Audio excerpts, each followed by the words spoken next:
ಬಡತನದ ಕುಟುಂಬದಲ್ಲಿ ಅರಳಿದ ಪ್ರತಿಭೆ.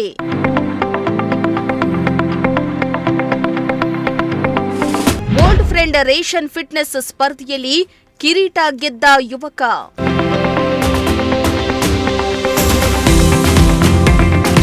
ಇತ್ತೀಚಿನ ದಿನಗಳಲ್ಲಿ ಆರೋಗ್ಯ ಕಾಪಾಡಿಕೊಳ್ಳಲು ಜಿಮ್ ಟ್ರೆಂಡ್ ಅನ್ನೋದು ಹೆಚ್ಚಾಗಿದೆ.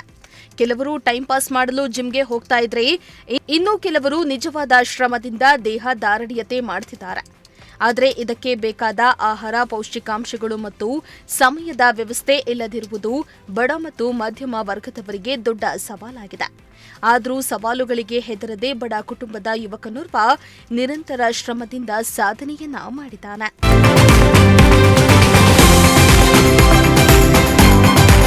ಹೌದು, ಪಾವಗಡದಲ್ಲಿ ಬಡ ಕುಟುಂಬದ ಮೊಹಮ್ಮದ್ ಹಫೀಜ್ ಎಂಬಾತ ಸಣ್ಣ ಜಿಮ್ ಅನ್ನ ಶುರು ಮಾಡಿ ಜಿಮ್ ಅನ್ನ ನಡೆಸಿಕೊಂಡು ಬರ್ತಾ ಇದ್ದ. ಜಿಮ್ನಲ್ಲಿ ಟ್ರೈನಿಂಗ್ ಹೇಳ್ಕೊಡೋದಷ್ಟೇ ಅಲ್ಲದೆ ಸ್ವತಃ ತಾನೇ ದೇಹದಾರ್ಢ್ಯವನ್ನ ಸಾಧನೆ ಮಾಡಿ ಹಲವಾರು ರಾಜ್ಯ ಮಟ್ಟದ ಪ್ರಶಸ್ತಿಯನ್ನ ಗೆದ್ದು ಹೆಸರನ್ನ ಮಾಡಿದ್ದಾನೆ. ಅಲ್ಲದೆ ಇತ್ತೀಚೆಗೆ ಬೆಂಗಳೂರಿನಲ್ಲಿ ನಡೆದ ಓಲ್ಡ್ ಫ್ರೆಂಡ್ ರೇಷನ್ ಫಿಟ್ನೆಸ್ ಸ್ಪರ್ಧೆಯಲ್ಲಿ ಭಾಗವಹಿಸಿ ಕಿರೀಟವನ್ನ ಮುಡಿಗೇರಿಸಿಕೊಂಡಿದ್ದಾರೆ.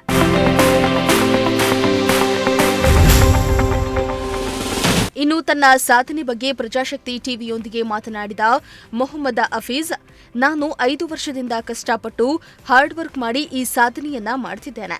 ನನಗೆ ಯಾರ ಸಹಾಯವೂ ಇಲ್ಲ. ಮುಂದೆ ಏನಾದರೂ ನನಗೆ ಸರ್ಕಾರದಿಂದ ಅಥವಾ ವೈಯಕ್ತಿಕ ಸಹಾಯ ದೊರೆತರೆ ಇನ್ನೂ ಉತ್ತಮ ಮಟ್ಟದ ಸ್ಪರ್ಧೆಯಲ್ಲಿ ಭಾಗವಹಿಸಿ ಅಂತಾರಾಷ್ಟ್ರೀಯ ಮಟ್ಟದಲ್ಲಿ ಪಾವಗಡದ ಹೆಸರನ್ನ ಪ್ರಖ್ಯಾತಿಗೊಳಿಸುವುದು ನನ್ನ ಆಶಯ ಎಂದಿದ್ದಾರೆ.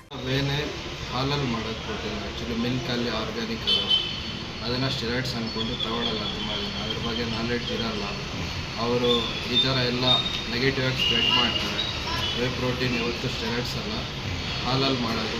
ಹೋಗಿ ಅದ್ರ ಬಗ್ಗೆ ವಿಡಿಯೋಸು ಇರ್ತವೆ, ಸಿಗ್ತವೆ, ಹೆಂಗೆ ಮಾಡ್ತಾರೆ ಅಂತಲೂ ಸಿಗುತ್ತೆ. ಯೂಟ್ಯೂಬಲ್ಲಿ ಸರ್ಚ್ ಮಾಡಿದ್ರೆ ನೋಡಿದ್ರೆ ಗೊತ್ತಾಗುತ್ತೆ.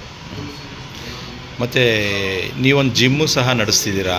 ಜಿಮ್ಮಿನ ಎಷ್ಟು ಜನ ಯುವಕರನ್ನ ನೀವು ಈ ರೀತಿ ಒಂದು ಪ್ರೇರೇಪಿಸ್ತಿದ್ದೀರಾ? ಅಂದರೆ ಜಿಮ್ಮಿನ ಮುಖ ಅಲ್ಲಿಂದ ನಮ್ಮ ಕಡೆಯಿಂದ ಟ್ರೈನರ್ 4ರಿಂದ 5 ಜನಕ್ಕೆ ಸ್ಟೇಜ್ ಮೇಲೆ ಪರ್ಫಾರ್ಮೆನ್ಸ್ ಮಾಡಿಸಿದ್ದೀವಿ. ಬಾಡಿ ಬಿಲ್ಡಿಂಗ್ ಸ್ಟೇಜ್ ಹಚ್ಚಿದ್ದೀವಿ. ಇನ್ನು ಮುಂದೇನು ಯಾರಾದರೂ ಸೀರಿಯಸ್ ಆಗಿ ಮಾಡೋರಿದ್ರೆ ಅವ್ರನ್ನ ಕೂಡ ಸಪೋರ್ಟ್ ಮಾಡ್ತೀವಿ. ಒಟ್ನಲ್ಲಿ ಬಡತನದ ಮಧ್ಯೆಯೂ ಹಿಂಜರಿಯದೆ ತನ್ನ ಶ್ರಮ ಮತ್ತು ನಿಷ್ಠೆಯ ಮೂಲಕ ಯಶಸ್ಸನ್ನ ಸಾಧಿಸಿದ ಮೊಹಮ್ಮದ್ ಹಫೀಜ್ ಇಂದಿನ ಯುವಕರಿಗೆ ಮಾದರಿಯಾಗಿದ್ದಾರೆ. ಇಮ್ರಾನುಲ್ಲಾ, ಪ್ರಜಾಶಕ್ತಿ ಟಿವಿ, ಪಾವಗಡ.